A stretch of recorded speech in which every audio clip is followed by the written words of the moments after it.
guys kasi gabi na dito. Ayun. Bibiyahe kami sa barko ngayon, Palm Ternil.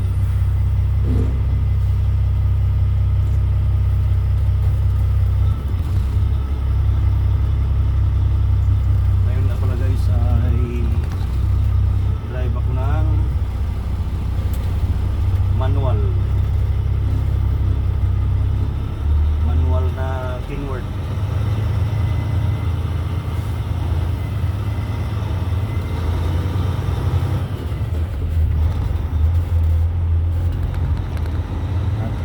Ngayon ay Kenworth. Ito pala ang Kenworth na ngayon guys ay Dicap. Malaki yung ulo.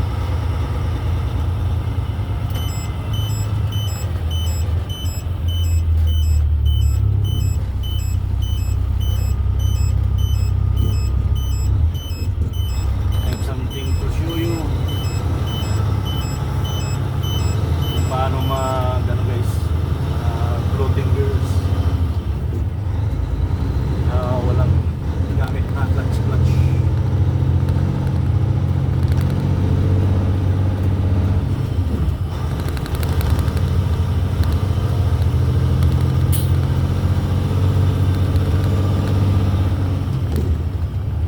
Yan na pala guys, walang clutch guys, floating gears muna tayo.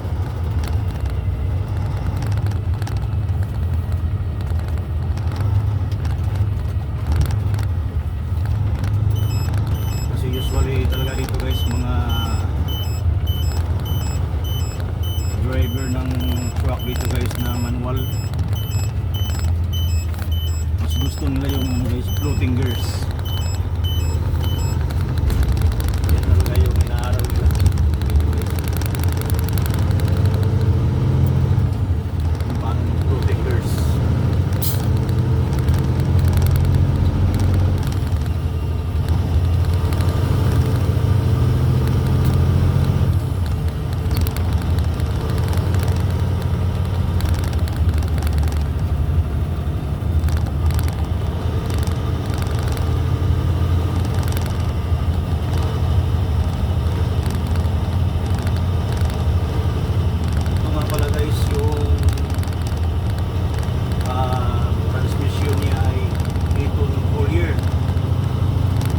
Speed. So, kung pag-apply pa lang guys, ito talaga yung ano ng employer sa amin kung marunong ba talaga kami sa mga ganitong truck, ganitong klaseng truck. Mga high and low split, in rings, high and low.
bitawan mo lang yung accelerator, then pakan mo ulit. Yun na yung ano niya. High split 6 gear. Ngayon pag pumunta ka sa 7,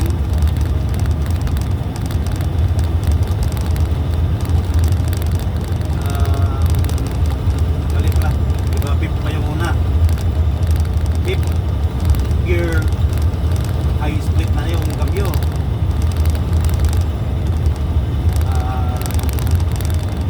Tapos before ka ngayon magpunta sa 7 kasi gusto mo 6 kasi galing ka na ng 5 tapos punta ka ng 6.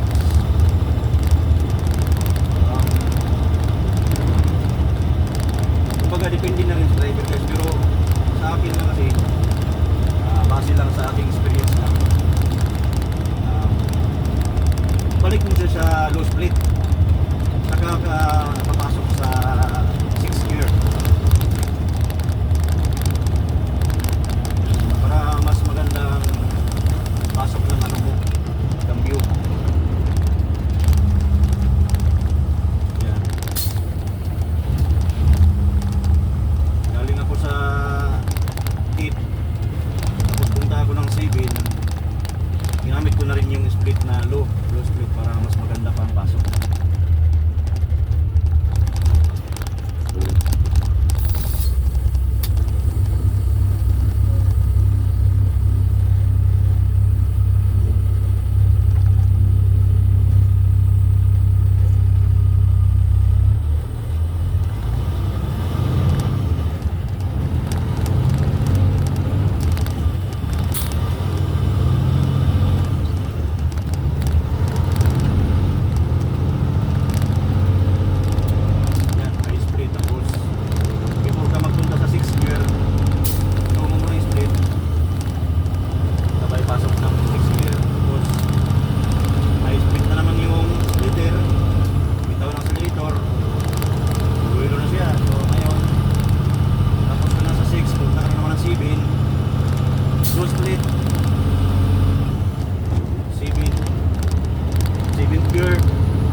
kumbaga yung ano mo ng preno, kunti na lang yung tik-pitik na lang siya, hindi mo siya talaga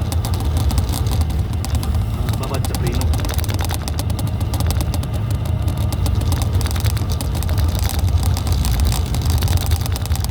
Tik-pitik lang siya.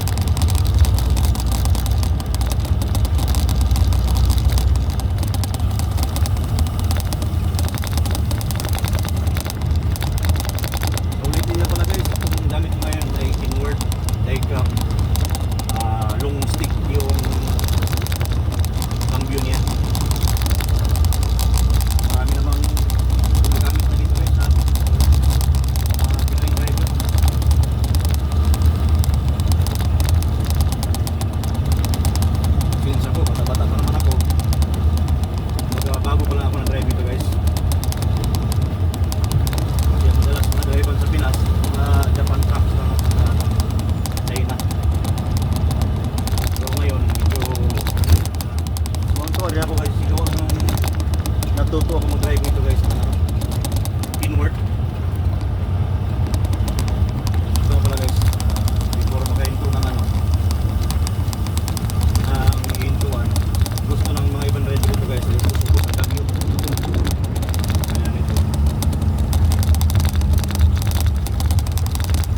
namin sa agency, talagang tinanong sa amin tong floating gears saka clutching kung alam ba namin. Ngayon binigyan kami ng para siyang yung papel na may details about sa road ranger. Talaga naman doon na ano guys, yung bawal magamit ng floating gears o ano masira tayo sa transmission sa ilalim ng mga gear niya o mechanism sa ilalim ng transmission masira daw. So alam gawa nung dating namin dito kasi doon sa Pinas talagang nag-clutching kami kasi yun nga daw bawal gawa ng masira. Dating namin dito sa New Zealand guys, ito na ang madalas makita namin dito sa mga driver ng New Zealand, mga TV driver. Madalas talaga, hindi naman sila nag-clutch talaga pala. Floating talaga siya.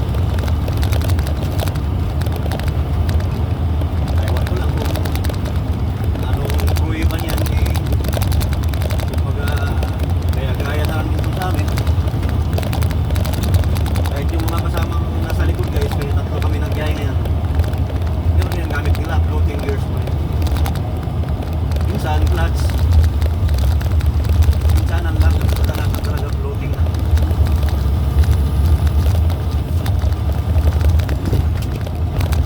Magamit lang yung clutch talaga pag halimbawa starting gear. Starting gear. Pero pag once na makatakbo na, pwede ka na siya kapag floating gears.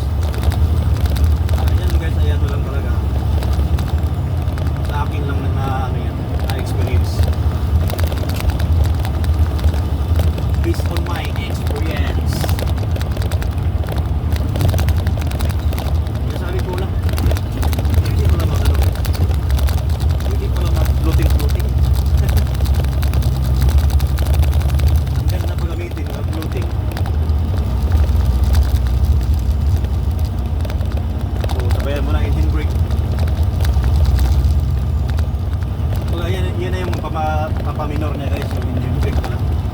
So, hindi ka na aapak ng brake pedal. Ayan ito. Itawan mo lang sa accelerator, mag-function na yung ano niya. Yung mag-function na yung engine brake, kaya yung takbo mo na parang pipigilan niya guys. Kaya yung pagkambyo, konting suwabe na rin. Tapos yung pagkambyo ka, sabayan mo ng kunting ano siya, revolution.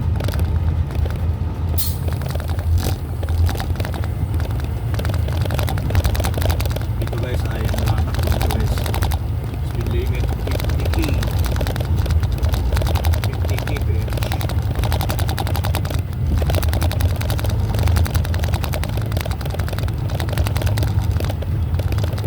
Siya nga pala guys, gawa nung malubak yung pasada.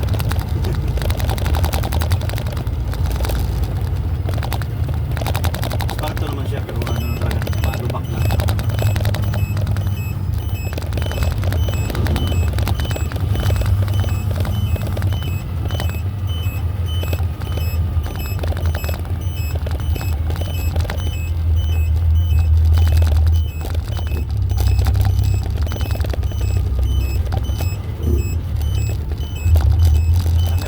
Kaya na lang ng RPM talaga, pasok niya.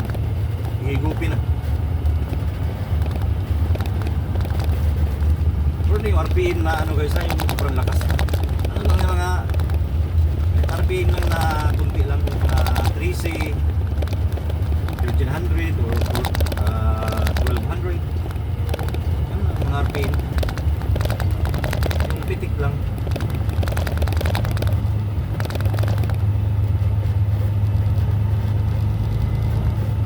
Papasok na kami pala guys sa Southport. Pati ang dito guys, Southport, meron talagang speed limit. Hindi pwede na ano, hindi ka rin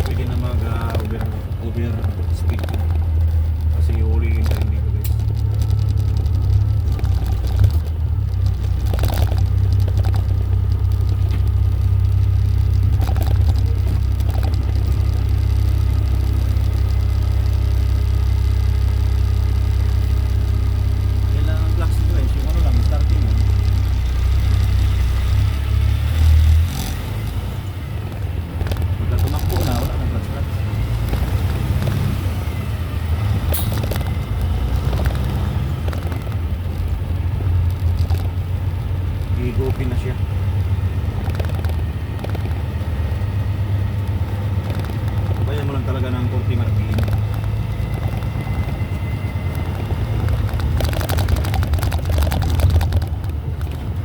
Dito nga pala guys ay ano lang 30 kph speed limit.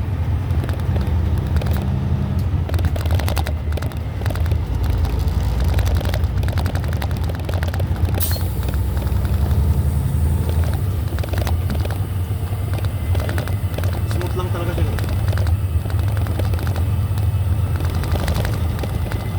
Hindi na kailangan mag-clutch.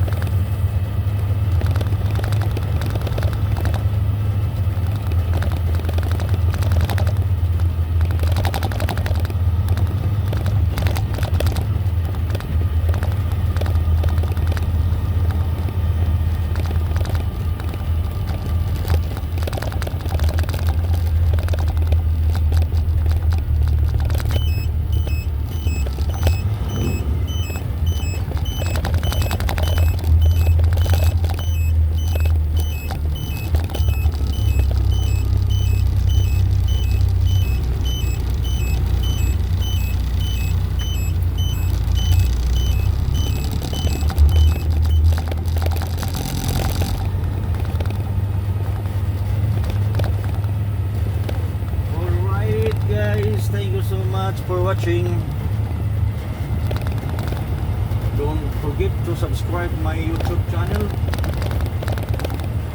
Pinoy Trucker Southland PNZ.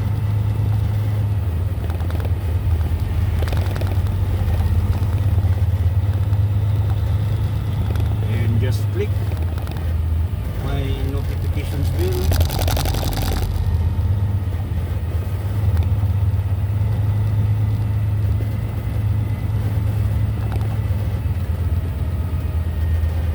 Hopefully that I give you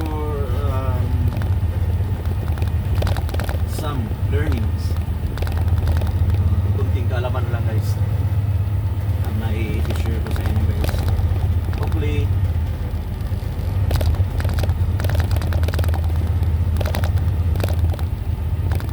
sharing to each other.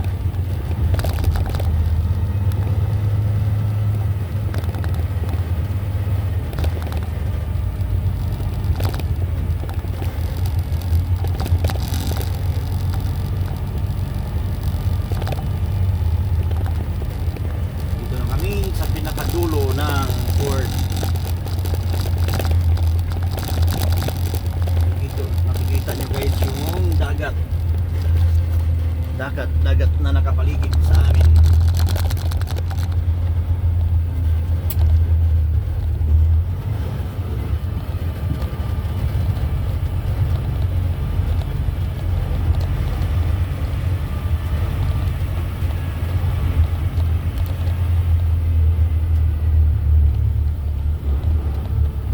Alright guys, thank you so much guys. Pagtanggalan muna ako ng ano guys, ng cover ng ano ko truck, para pagsalang diretso na guys. Alright guys, thank you so much for watching.